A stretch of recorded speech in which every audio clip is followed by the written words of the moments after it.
Tiempo. Para muchos es un aliado, para otros un villano. ¿Dónde está la diferencia? En promedio vivimos 78 años. ¿Qué hacemos durante este tiempo? Especialistas afirman que, sin interrupción, dedicamos 17 años al trabajo, pasamos 6 años estudiando, 9 años en Internet y 4 años desplazándonos de un lado a otro en medio del tráfico. También realizamos actividades biológicas, como los 28 años que pasamos reponiendo energías, 4 años para consumo de alimentos y 2 años para cuidados personales. ¿Tiempo libre para hacer lo que nos gusta o estar en familia? 8 años. Y para Dios, ¿sabes cuánto tiempo pasamos con Él? Apenas 1 año. ¿Cuáles son tus prioridades? La diferencia está en ti. Sean todos muy bienvenidos, queridos hermanos, a el tercer día de los 10 días de oración y las 10 horas de ayuno. Estamos contentos de que nos puedan acompañar y también les invitamos a que se puedan quedar durante todo este programa. Les invitamos también a compartir el enlace por redes sociales de manera que podamos llegar a más personas. Así es, también recordarles que ustedes pueden solicitar a sus maestros de escuela sabática a que les envíen el enlace donde ustedes pueden escribir a 5 personas por las cuales la iglesia va a estar orando. También les invitamos, hermanos, a ayunar de algo que les esté distrayendo de su relación con Dios, como pueden ser la alimentación no saludable o las redes sociales o bien la televisión, a fin de que nos preparemos para el día de ayuno y oración del sábado 12. Así es, y en esta preparación también los invitamos a que el día de hoy podamos orar por los motivos de este día. Y el primero de ellos es para que la familia se mantenga firme y estable en el hábito del culto familiar. Qué importante el poder tener un culto familiar diario. Así que vamos a orar por eso. Y también orar por los 5 familiares y amigos por los cuales algunos de ustedes ya han enviado sus nombres para traerlos a los pies de Jesús. El tema del día de hoy se llama Reavivamiento Espiritual. No se lo pueden perder. Antes de comenzar entonces, vamos a ver. Querido Padre que estás en los cielos, Señor, muchas gracias por este día, por este tercer día de los 10 días de oración, Señor, que tú nos regalas.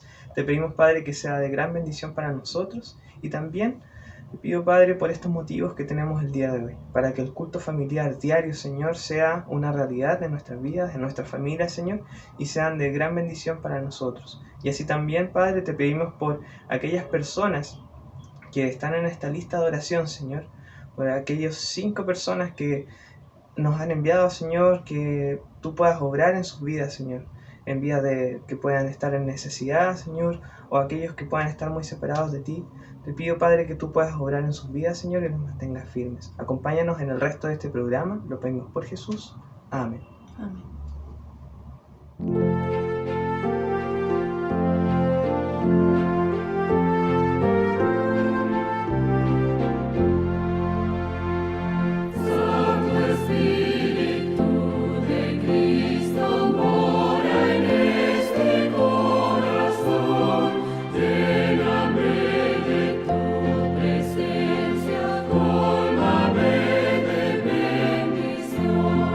Colmame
Hola, hola queridos hermanos. En este espacio de testimonio me gustaría compartirles una oración contestada que me ocurrió el verano del año 2020. Esto fue antes de la pandemia.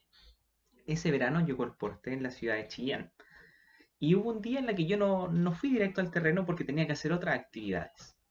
Entonces fui, las cumplí y después ya quise volver al terreno para cumplir con la labor.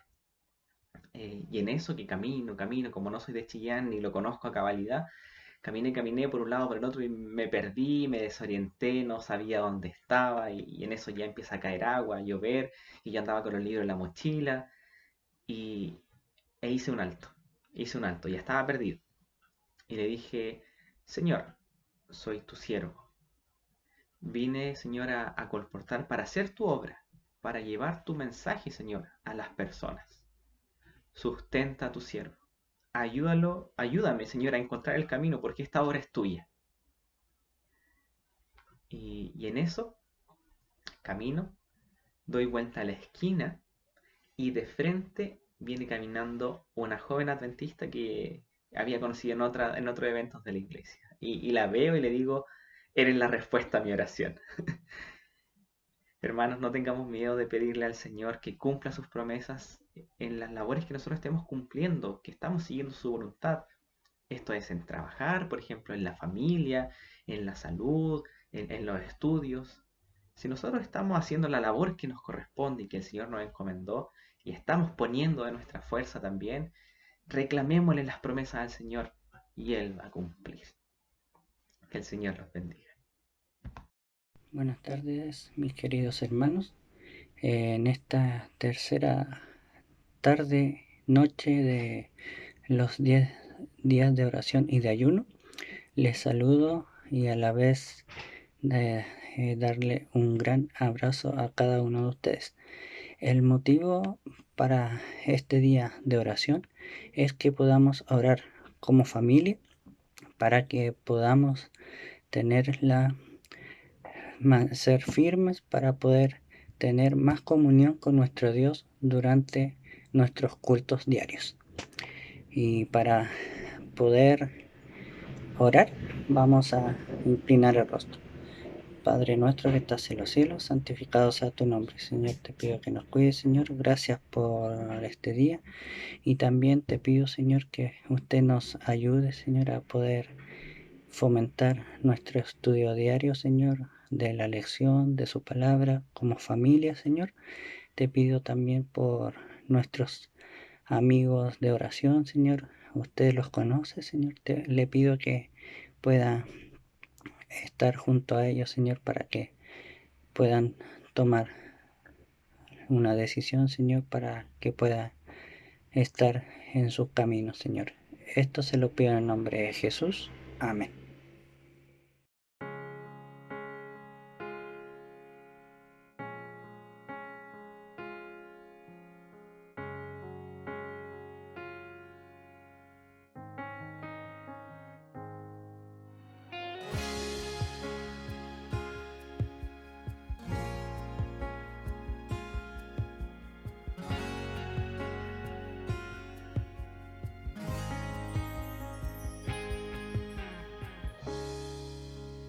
Desde aquel primer encuentro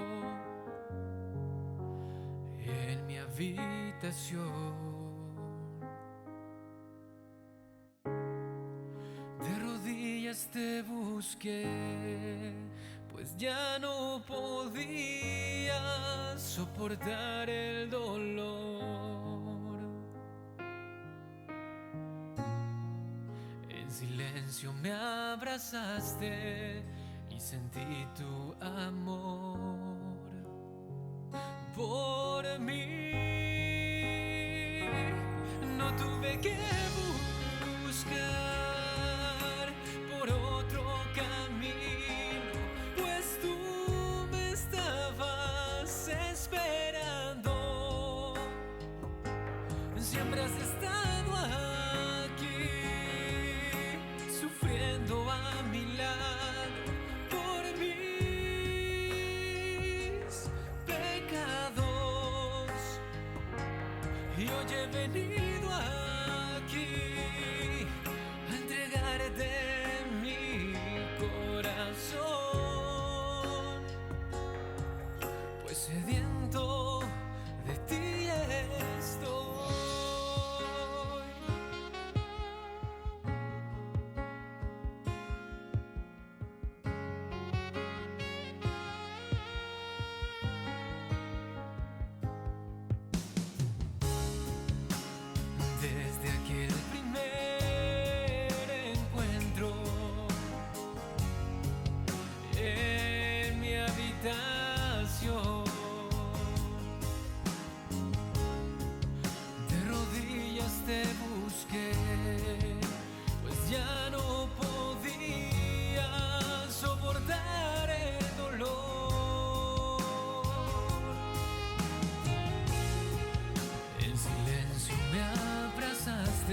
Feliz sábado, queridos hermanos. Los saludo a todos en el nombre del Señor, esperando que estén muy bien, esperando que estén disfrutando también de estos 10 días de oración, en este ya nuestro tercer día. Y en este momento vamos a abrir la palabra de Dios para poder reflexionar en ella. Los invito a que inclinemos el rostro para orar. Querido Padre que estás en los cielos, muchas gracias Señor porque tú nos has acompañado durante este día de reposo. Gracias Padre porque podemos contar contigo Señor y sabemos que nos estás acompañando en estos instantes. Ahora que vamos a abrir tu palabra, te pedimos Señor que tú puedas guiar nuestra mente de tal manera que comprendamos eso que estamos leyendo y que podamos realmente sentir en nuestro corazón el mensaje que está en la Biblia. Acompáñanos, te lo pido en nombre de Jesús. Amén. Durante los 2 días anteriores, si es que ustedes han estado presentes en los programas, hemos estado hablando del libro de Joel. Libro de Joel entonces que va dirigido al pueblo de Judá en un momento bien crítico que estaban viviendo. En primer lugar, ellos estaban sufriendo una gran sequía, un gran problema en la parte de la vegetación, porque habían tenido varias plagas de langostas, según se nos explica en Joel 1, luego habían tenido el tema de la sequía, de enfermedades que habían entrado entonces en las plantas, lo cual provocaba falta de alimentos y también una importante crisis económica. La situación estaba muy tensa según lo que se explica en los capítulos 1 y también el 2 del libro de Joel. En el capítulo 2 incluso se nos muestra que viene como un ejército de langostas que representaba una invasión extranjera que iba a venir a Judá. Y esta invasión no solo iba a venir a ocupar el territorio y a quitarles el espacio que ellos tenían, sino que también venía directamente a matar al pueblo. Por lo tanto, el periodo de crisis que estaban viviendo era muy, muy grave. Sin embargo, no es tan distinto a lo que nosotros estamos viviendo ahora. Por ejemplo, el tema de la sequía no es algo tan ajeno a nosotros como país. Se nos hemos dado cuenta, los últimos años cada vez llueve menos. Y llevamos muchos años prolongados de una sequía que, sin ser extrema, igual está provocando problemas en nuestros cultivos. Y para nosotros que somos un país que producimos muchos vegetales, muchas frutas, es un gran problema. Y eso también trae crisis económica. Por otra parte, la idea de la invasión extranjera, de un país invadiendo otro, nos suena un poco conocido ahora en el contexto de las últimas semanas, en que hemos visto el conflicto que está llevando a cabo allá en Europa, que implica la invasión de un país más fuerte a otro un poco más débil. Por lo tanto, este contexto de grandes circunstancias críticas que presenta el libro de Joel se parece mucho a lo que nosotros estamos viviendo ahora. Y muchas veces dentro de estos contextos complejos surge la pregunta que ¿Dios dónde está? ¿Cuál es su papel aquí? ¿Cómo Dios piensa solucionar este problema si es que lo piensa solucionar? Y el libro de Joel nos orienta un poco a cuál es la respuesta de Dios frente a todas estas cosas que estaban pasando y que se nos narran en los primeros versículos de Joel. Ahora viene la respuesta de Dios que le habla al pueblo de Judá. Y esto está en el capítulo 2, versículo del 12 al 17, lo que es el texto clave del día de hoy del tema que se llama reavivamiento espiritual.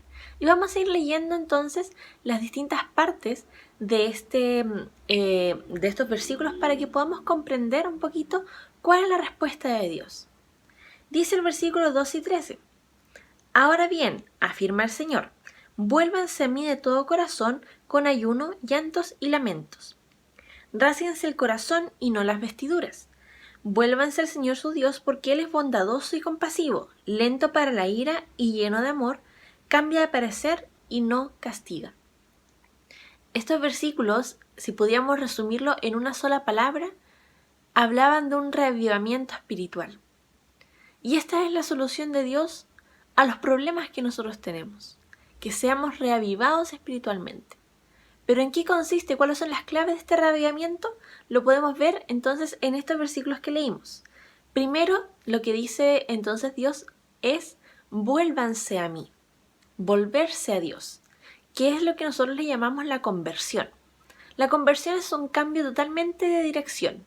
Es como si estuviéramos jugando con un autito a control remoto y lo giráramos completamente hacia el otro lado para que siga para esa dirección. Esa es la conversión, dar vuelta a todo. ¿Y cuál es nuestra tendencia natural? Es ir con nuestros propios deseos. Es ir con nuestros deseos egoístas, de autocomplacernos, de hacernos felices a nosotros. Somos en sí, como nuestra naturaleza, es muy egocéntrica. Y lo que Dios nos dice es que ahora tiene que haber un cambio total de dirección. O sea, que nosotros no nos miramos a nosotros mismos, sino que miramos algo que está fuera de nosotros. Que en este caso, y a quien debemos siempre mirar, es a Dios. La conversión no es lo mismo que bautizarse, no es lo mismo que formar parte de la iglesia, porque puede haber gente no convertida fuera de la iglesia, que esté en pecado flagrante, que no viva una vida cristiana y que viva para complacer sus propios deseos. Pero también uno puede estar no convertido siendo religioso, estando dentro de la iglesia.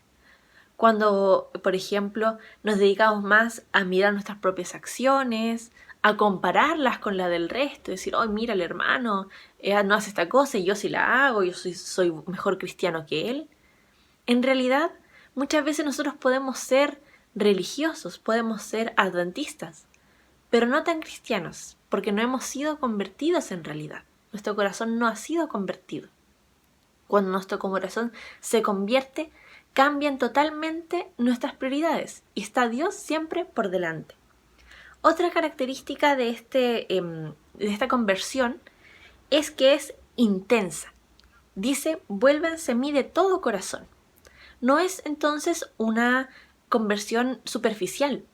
No es una conversión que solo sea de ciertas acciones, sino que es una revolución completa en nuestro sistema de pensar y en nuestras prioridades. Ahora nosotros giramos en torno a amar a Dios, porque es una conversión del corazón. Es el lugar donde, digamos, se alberga la vida, pero también metafóricamente se albergan los sentimientos. Nuestro corazón entonces se vuelve a Dios y nosotros amamos a Dios. ¿Y por qué amamos a Dios? Dice Primera de Juan que nosotros amamos a Dios, Primera de Juan 4, versículo 19, porque Él nos amó primero.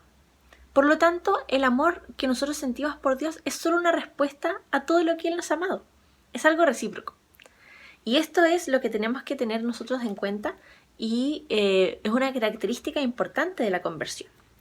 Podemos volver a Joel y Joel nos dice, además, que no solo es una conversión que es entonces un cambio total de dirección o un asunto del corazón, sino que también tiene ayuno, llantos y lamentos. Y es una característica extraña porque podríamos resumir estas tres palabras en tristeza. Entonces la verdadera conversión trae tristeza.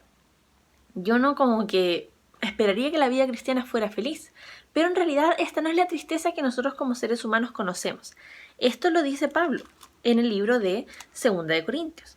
Y habla entonces en el versículo 10 que la tristeza que proviene de Dios produce el arrepentimiento que lleva a la salvación, de la cual no hay que arrepentirse, mientras que la tristeza del mundo produce la muerte. ¿Cuál es esta tristeza entonces que nosotros deberíamos sentir? No es una culpa por el pecado cometido, por las consecuencias que pasaron, sino que es un dolor en nuestro corazón de verdad por haber deshonrado a Dios y por no seguir sus mandatos. Y esta tristeza real, tristeza que Dios permite que sintamos, nos lleva a arrepentirnos y también a ser salvos. ¿Y qué tiene que ver el ayuno en todo esto? Hay gente que ayuna cuando quiere que Dios responda de manera favorable a alguna petición, o porque siente alguna culpa y quiere como castigar su cuerpo. Sin embargo, lo que la Biblia nos enseña sobre el ayuno es que es realmente un acto de reconocimiento de que cualquier necesidad humana, incluso la necesidad de alimentarse, no es más importante que la necesidad de buscar a Dios. Nosotros sin comer no podemos vivir mucho tiempo. Sin embargo, no podemos vivir eternamente si no buscamos a Dios. ¿Y qué vale más la pena?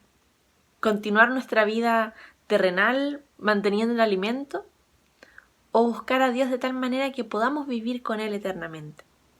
Por lo tanto, este momento en que nos privamos de comida, que además es algo placentero, comer es rico. Después de que uno llega, por ejemplo, todo el día en el trabajo, en la universidad, que no ha comido mucho, y llegar a comer algo es como, tu cuerpo lo disfruta. Pero en este momento nosotros nos privamos de ese disfrute para dar la gloria a Dios y para pedirle y sentir en nuestro corazón esta tristeza y pedir de corazón el perdón. Otra característica importante tiene que ver con lo que dice el versículo 13. Dice, rásguense el corazón y no las vestiduras. Es raro un poquito esta imagen para nosotros en nuestro mundo actual de rasgar vestiduras. Lo ocupamos como más metafóricamente, pero tenía que ver con cierta indignación. Y en este caso, rasgar vestiduras era un acto externo. Pero Dios nos dice que rasguemos en realidad nuestro corazón, que lo que hagamos en esta conversión tiene que ser sincero. No puede ser solo un dramatismo, no puede ser solo un cambio en nuestro accionar externo para demostrar algo, no. Tiene que ser acá. Tiene que ser algo que sea sincero, porque Dios conoce nuestro corazón. Sabe cuando hacemos las cosas por cumplir o cuando las hacemos porque realmente nos nace. Este reavivamiento surge en un momento en que el pueblo de Israel, Judá, de manera específica, estaba viviendo una crisis muy grande. Y uno se pregunta, ¿por qué Dios permite todo esto? ¿O estará Dios todavía al control cuando pasan un montón de cosas malas en nuestra vida? Y la verdad es que sí. Continúa el control porque Él es Dios. Sin embargo, muchas veces Dios permite que suframos y permite ciertas cosas malas en nuestra vida. Porque a través de esto podemos llegar a lo que está aquí, a esta conversión real. Una vida totalmente sin pruebas no nos lleva realmente a una conversión. El resultado final de toda esta renovación espiritual es que podamos recibir las bendiciones de Dios. ¿Y cuáles son las bendiciones que Dios nos entrega? En primer lugar, nos entrega bendiciones como el perdón. Y cuando somos perdonados sentimos paz en nuestro corazón, que también es una bendición de Dios. Sentimos que estamos a cuentas con Él. Recibimos bendiciones espirituales, dones. Recibimos la bendición de tener una comunidad de creyentes. Y también podemos recibir bendiciones materiales, porque Dios también bendice de esa manera. Sin embargo, no es el foco de todo. Las bendiciones espirituales son más importantes que las materiales. Y cuando recibimos las bendiciones materiales, en este contexto de que hemos recibido el perdón de Dios, no recibimos estas cosas para solo nuestro goce egoísta, sino que las recibimos también para ayudar a otros, para ayudar también a nuestra comunidad. Y si leemos después los versículos que siguen, después del capítulo 2, versículo 17, nos muestra que Dios finalmente perdonó a la tierra, perdonó a su pueblo, mostró amor y empezó a bendecirlos. Y estas bendiciones llevaron, por ejemplo, a que se restableciera el servicio en el templo, que por la sequía y por todo lo que había pasado, se había entonces cancelado por un tiempo. Entonces vemos que estas bendiciones materiales que Dios entrega después de este reavivamiento, como estamos con esa disposición de corazón, ahora son para bendecir a otros, son para entregar amor a las demás personas. Y si nosotros nos preguntamos, ¿quién participa de esta renovación espiritual? Puede venírsenos a la mente que quizás solo participamos nosotros de manera individual, que cada uno se tiene que reavivar, o que nuestros líderes se tienen que reavivar, que los miembros de junta, o que los pastores tienen que reavivarse y que con ellos todos nos reavivaremos. Uno de repente dice, no, es que la salvación es personal. Y es medianamente cierto. Pero si fuera totalmente cierto, Pablo, por ejemplo, no nos hubiera advertido de que no hiciéramos caer a nuestro hermano con nuestras acciones. Hay un sentido de comunidad también en la salvación. Y en el tema del reavivamiento, también está esta noción de comunidad, y eso se nos dice justamente en Joel, el versículo 16. Dice, congreguen al pueblo, purifiquen la asamblea, junten a los ancianos del pueblo, reúnan a los pequeños y a los niños de pecho, que salga de su alcoba el recién casado y la recién casada de su cámara nupcial. Todo el rango etario que tenemos en nuestra iglesia, desde pequeños que han nacido hace muy poquitito, y los más viejitos, los más abuelitos, todos podemos participar en el reavivamiento. Todos debemos hacerlo. Todas las personas que ya nos hemos bautizado, los que todavía no, porque somos muy pequeños, deben también participar. Porque incluso los más chiquititos, que quizás todavía no tienen la conciencia de pecado o no entienden mucho del tema, verán en nosotros el ejemplo a seguir y podrán llevar una vida consagrada al Señor gracias también a que vieron eso en nosotros los más grandes. Y no solo los padres son quienes tienen que dar el ejemplo, nosotros como la comunidad de la iglesia también tenemos esa responsabilidad de ser guías en su vida espiritual. Y dice también que no debemos entonces,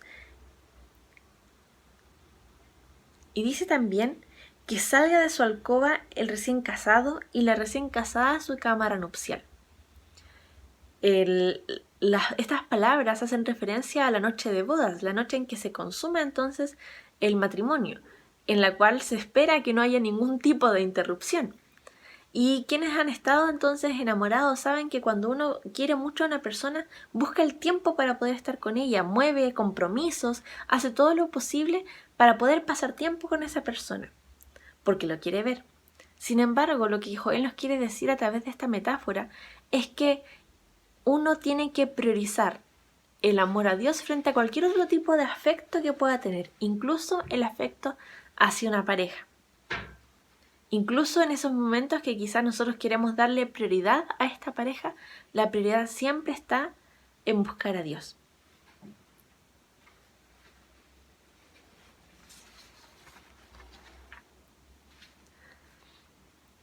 Y ya para ir finalizando, este reavivamiento, ¿para qué queremos hacer este reavivamiento? ¿Con qué objetivo? Uno podría decir, bueno, es que quiero que Dios me bendiga. Pero eso no debería ser nuestro objetivo, porque las bendiciones materiales pueden llegar o puede que no lleguen, porque eso depende de lo que Dios determine que es adecuado para nosotros en ese momento. Buscar un reavivamiento pensando en que vamos a ser beneficiados por ello es ser egoísta. Por lo tanto, no es un verdadero reavivamiento, porque la conversión no es egoísta.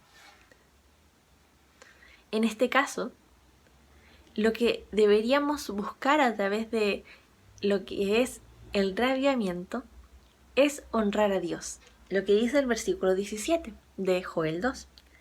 Dice así: lloren sacerdotes, ministros del Señor, entre el pórtico y el altar, y digan: compadécete, Señor, de tu pueblo.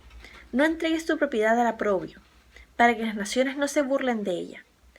¿Por qué habrán de decir entre los pueblos, ¿dónde está su Dios? Cuando nosotros no estamos yendo en un proceso de reavivamiento, cuando actuamos según nuestros propios intereses y no según lo que Dios nos indica, estamos deshonrando a Dios. Estamos mostrando que su pueblo escogido, que las personas que Él escogió, no están cumpliendo con lo que Él ha pedido, y eso deshonra al Dios en que nosotros decimos creer. Por lo tanto, ¿cuál es la finalidad de un reavivamiento? Es dar gloria a Dios, dar gloria a nuestro Creador, a nuestro Salvador, a quien a través de la persona que podemos nosotros alcanzar ese bien tan preciado que es la vida eterna. Por lo tanto, nuestras intenciones de hacer un reavivamiento en nuestra iglesia no tienen que ver más con nosotros, sino que tienen que ver con agradar a nuestro Dios y poder responder de manera recíproca a todas las maravillas que Él ha hecho por nosotros. Cuando estamos en condiciones adversas como lo que Judá estaba viviendo aquí, o como lo que nosotros también estamos viviendo en esta época de pandemia, de guerras, de problemas, nos puede hacer llevar a quejarnos, puede hacer que sintamos miedo o sintamos un poco de rabia por todo lo que está pasando. Es una respuesta natural. pero Dios nos pide que veamos mucho más allá de ello y que seamos capaces de acercarnos a Él confiadamente y que podamos convertirnos de corazón. Y aunque tú lleves mucho tiempo en la iglesia, o quizás llevas poquito, te pregunto, ¿realmente estás convertido? ¿Realmente llevas entonces una vida que honra al Señor? ¿Buscas constantemente que Él sea tu compañero, que el Espíritu Santo esté contigo caminando día a día? ¿O hemos llevado esta vida cristiana quizás un poquito como siempre lo hemos hecho, que no afecta tanto a nuestra vida cotidiana?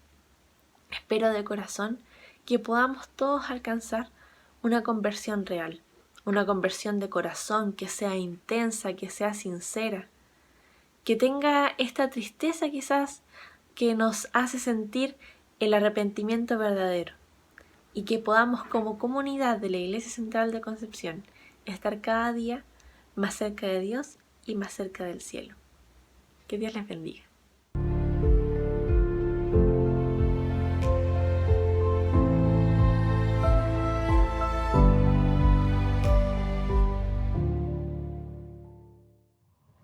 Gracias por habernos acompañado en este programa y les dejamos invitados para el día de mañana. No se lo pueden perder. Así es, y también les recordamos que puedan seguir orando por estos 10 días de oración para que sean una bendición para nuestra iglesia y también para poder prepararnos para el día sábado 12, en donde tendremos nuestros 10 horas de ayuno y oración. Para finalizar entonces este espacio vamos a orar. Inclinemos el rostro. Querido Señor y Padre, te queremos pedir que tu revivamiento, Señor, sea una realidad en nuestras vidas, en nuestra iglesia. Te pedimos, Señor Padre, que tu Espíritu Santo pueda obrar en cada uno de nosotros y que este reavivamiento pueda ayudarnos, Señor, a poder estar más firmes en la iglesia, Señor, y poner nuestros talentos y nuestras obras, Señor, a tus pies. Ayúdanos, Señor, a poder estar contigo cada día. Te lo pedimos por Jesús. Amén. Amén. Gracias por habernos acompañado, hermanos. Nos vemos. Feliz semana. Feliz semana.